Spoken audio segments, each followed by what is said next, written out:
Assalamualaikum warahmatullahi wabarakatuh. Saya Ros Amira binti Amir, mewakili kumpulan saya iaitu dengan Marisa, ingin membentangkan tentang tajuk bagaimana menangani gangguan seksual di tempat kerja. Bagaimanakah ianya berlaku? Secara verbal, biasanya lelaki ni dia suka bergurau dengan lelaki kan, dengan kawan-kawan lelaki kat tempat kerja. Macam kalau lelaki tu bad mood ke moody je, so kawan dia akan tegur dengan cara yang ayat dia macam satu ayat yang agak lucah sikit. Contohnya, masamnya muka kau semalam tak dapat ke? Sedangkan kat belakang dia, office dia ada perempuan lain. So perempuan tu akan berasa tak selesa lah bila dengar macam tu. Dia akan rasa segan. Yang tu dalam bentuk verbal. Seterusnya, lelaki kadang-kadang dia menegur cara pakaian perempuan tu. Walaupun perempuan tu dah tutup litup semua, kadang-kadang dia menegur. So perempuan tu tak selesa. Kadang-kadang mereka juga berbual dekat pejabat tentang isu-isu dalam rumah dengan pasangan mereka. So benda tu akan membuatkan staff lain tak selesa lah.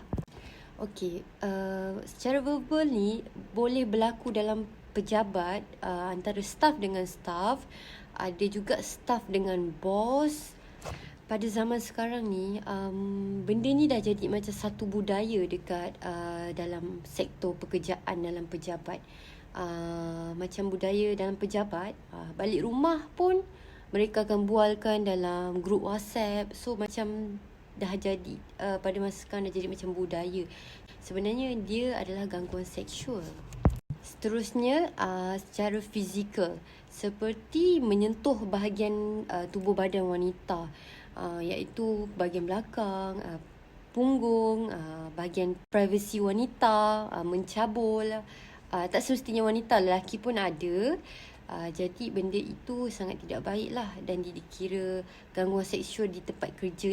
Selain daripada itu, boleh berlaku dalam bentuk non-verbal, macam menunjukkan sesuatu perbuatan, simbol, seperti gaya lidah, seperti gaya muka, memek muka, simbol-simbol daripada jari lah, jari tengah ke kan, bentuk V ke. So benda tu akan memberikan ketidakselesaan kepada wanita terutamanya lah.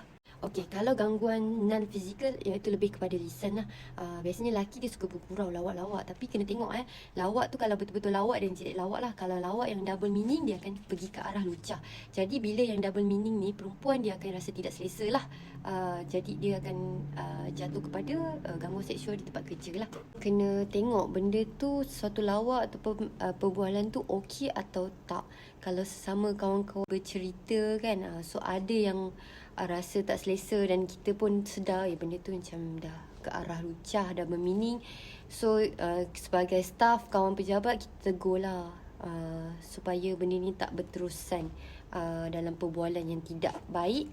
Cara untuk menangani isu gangguan seksual di tempat kerja ni atas diri kita sendiri.